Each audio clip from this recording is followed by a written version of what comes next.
नमस्कार दोस्तों, मैं सिद्धार्थ आप सभी का बहुत बहुत स्वागत करता हूं। चमत्कार क्या होते हैं? कौन सी ऐसी घटनाएं हैं जिन्हें हम चमत्कार कह देते हैं?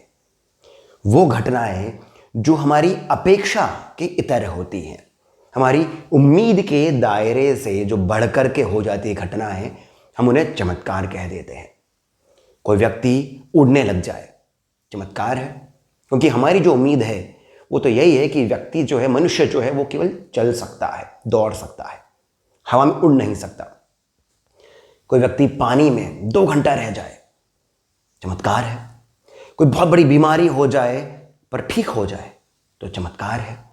यानी हमारी एक उम्मीद का दायरा हो जाता है, हमारी अपेक्षा की एक परिधि है, उसके बियॉन्ड कुछ हो जाए तो वो चमत्कार है। परंतु जब एक कोई भक्त बन जाता है, कोई व्यक्ति भगवान में विश्वास करने लग जाता है, गुरुओं पर विश्वास करने लग जाता है, मंत्र करता है, साधना करता है, योग करता है, तो धीरे धीरे उसकी यही जो अपेक्षा की परिधि है, यानी बाउंड्री है, उम्मीद का जो दायरा है, ये बढ़ने लगता है, बढ़ता रहता है। एक ऐसे स्तर पर पहुंच जाता है कुछ समय बाद जहां पर इसकी जो परिधि होती है वो ब्रह्मांडीय स्तर की हो जाती है, दैविक स्तर की हो जाती है। तब फिर ये जो घटनाएं होती है ये चमत्कार नहीं लगते। तब क्योंकि आपकी जो दृष्टि होती है वो सूक्ष्मतम बातों को भी पकड़ने लग जाती है, देखने लग जाती है। आपने कुछ कहा, वो घट गया, मन में कुछ बात आई और वो सामने सत्य होते हुए आपको दिख गई। आपके मन में कोई एक ऐसा एक इच्छा थी बहुत समय से, पर अब वो फलित हो रही है। आप इसे अब चमत्कार का नाम नहीं देते हैं, अब आप इसे भगवत कृपा कहते हैं, और यही चमत्कार का रहस्य है। अब क्या होता है कि चमत्कार में तो विश्वास है, चमत्कार में आपकी भी उन्नति हो रही है, और फिर ये चमत्कार कृपा का रूप ले लेता है।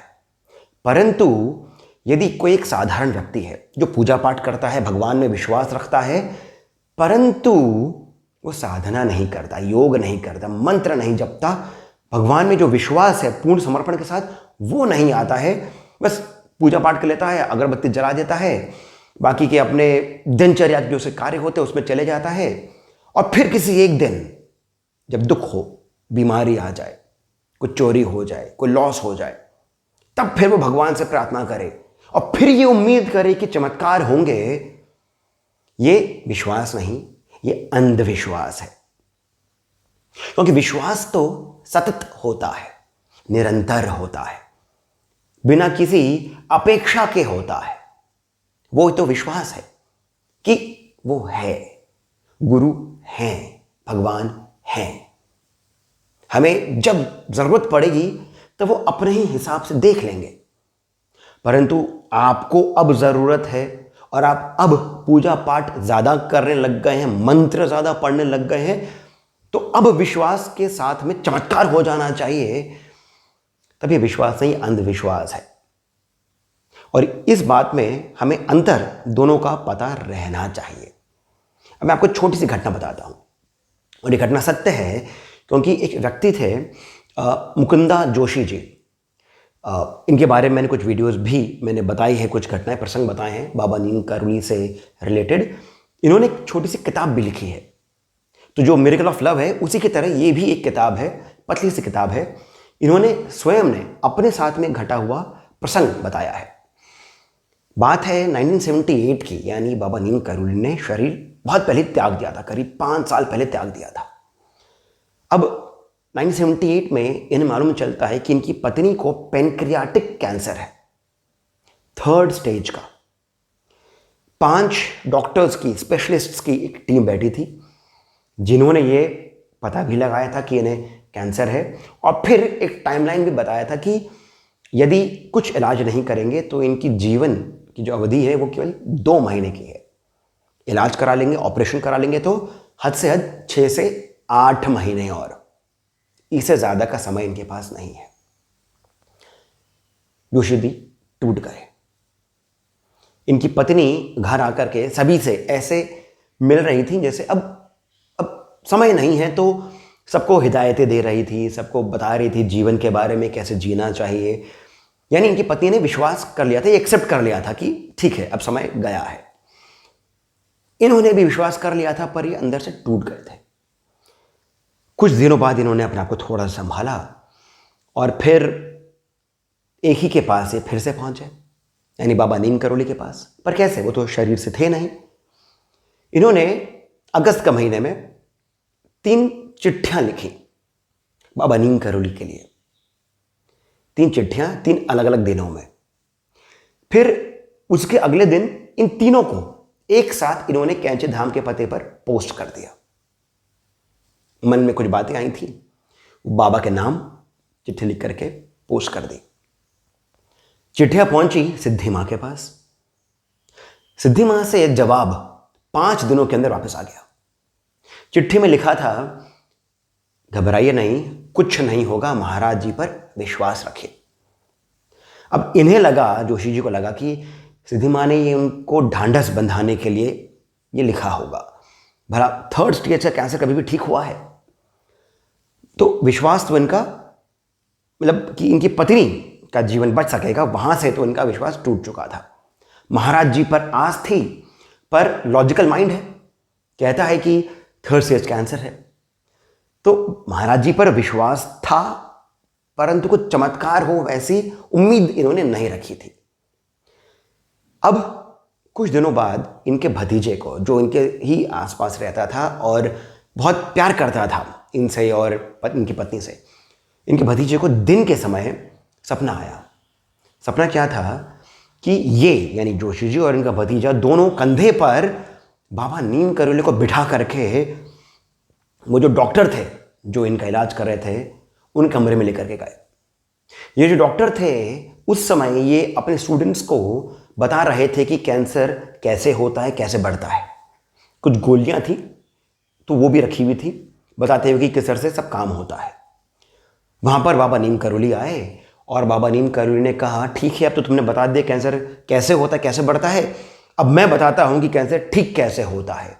गोलियां निकाली और वो गोलियों से खेलने लग गए। सपना टूट गया। इनका जो भतीजा था जोशी जी का, ये भागते भागते इनके पास पहुंचा, इन्हें बताया खुश होकर के कि बाबा आए थे सपने में, बाबा ने कहा कि मैं बताता हूं कि कैंसर ठीक कैसे होता है। तो इन्होंने वो सुना तो सही, चेहरे पर हल्की सी मुस्कान भी आई, परंतु फिर इन्हें लगा कि ये तो भतीजे का प्रेम है, उस कारण उस सपने को ये इस तरह से इंटरप्रेट कर रहा है। तो उन्होंने बोला ठीक है, अच्छी बात है, ठीक है। अब कुछ दिनों बाद ऑपरेशन की तैयारी शुरू हुई। 2 महीने में यदि ऑपरेशन नहीं कराओगे तो समय खत्म होता है, करा लोगे तो 6 से 8 महीने चलेंगे। कुछ दिनों बाद ऑपरेशन होना था, परंतु कुछ ऐसा होता गया कि ऑपरेशन टलता गया। कभी वो जो डॉक्टर्स की टीम थी उनमें से कोई डॉक्टर नहीं था, कभी जिस हॉस्पिटल में कराना था वहाँ पर अचानक से कोई ऐसा सर्किट फेलियर हो गया कि लाइट ही नहीं थी, कभी वो खुद डॉक्टर ही अवेलेबल नहीं था। यानी हफ्ते दर हफ्ते ये ऑपरेशन टलता चला गया। इनकी घबराहट और बढ़ती गई कि यदि ऑपरेशन नहीं हुआ तो समय अवधि तो केवल 2 महीने है, कैसे चलेगा सब। मन में महाराज जी को ये याद करते थे, परंतु बच जाएंगी पत्नी ऐसी इनकी उम्मीद नहीं थी। फिर फाइनली ऑपरेशन की डेट तय हुई। इनकी पत्नी हॉस्पिटल में भर्ती हो गई। कुछ समय बाद, कुछ घंटों बाद भर्ती होने के डॉक्टर जिसको ऑपरेशन करना था वो इनकी पत्नी से मिलने आया। राउंड पे जो होते हैं मिलने आए। डॉक्टर ने इनकी फाइल्स देखी, इनकी रिपोर्ट देखी, इनसे पूछा कैसा महसूस कर रही हैं आप। तो इनकी पत्नी ने कहा कि मैं तो बड़ा अच्छा महसूस कर रही हूँ, खाया भी मैंने बाकी के दिनों से कहीं ज़्यादा है, और आपको आने में थोड़ी देर हुई थी तब तो मैं हॉस्पिटल के 2-4 चक्कर मार लिए। यह सुनकर डॉक्टर को थोड़ा अजीब सा लगा। पैनक्रियाटिक कैंसर 3rd स्टेज, 2 महीने का टाइम है, कई हफ्ते बीत चुके हैं, यानी ये लास्ट स्टेज होगा। ऐसे में इन्होंने खाना ज़्यादा खाया है, ये घूम फिर रही है, बातों में भी दम दिख रहा है, चेहरे पर भी कोई ऐसी थकान या कुछ भी नहीं दिख रहा है।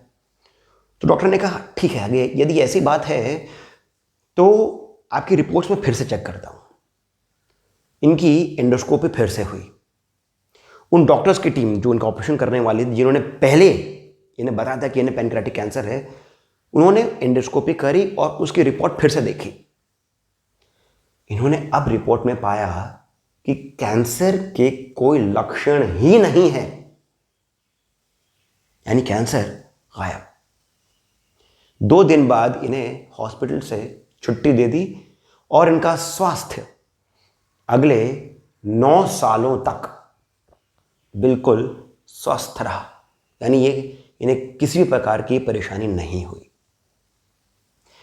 अब ये जो प्रसंग है छोटा सा, ये चमत्कार के बारे में बताता है। कैंसर जैसी बीमारी, 3rd स्टेज पैनक्रियाटिक कैंसर ठीक हो गया, ये बहुत लोगों में एक विश्वास जगा सकता है। परंतु यहीं पर ही मैं पूरी जिम्मेदारी के साथ में आपको बताता हूं कि विश्वास और अंधविश्वास में अंतर होता है। वही अंतर जो मैंने आपको इस वीडियो में पहले बताया था।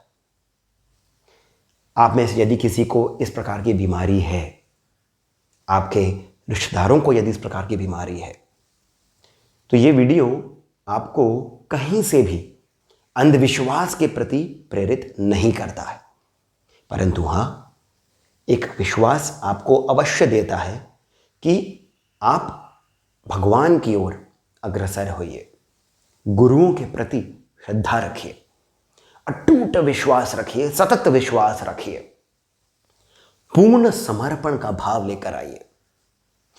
प्रारब्ध भी बहुत प्रबल होता है, तो प्रारब्ध जो होना है वो उसे टाला नहीं जा सकता, परंतु ऐसा कहते हैं कि मंत्रों से प्रारब्ध भी अलग शेप ले सकता है।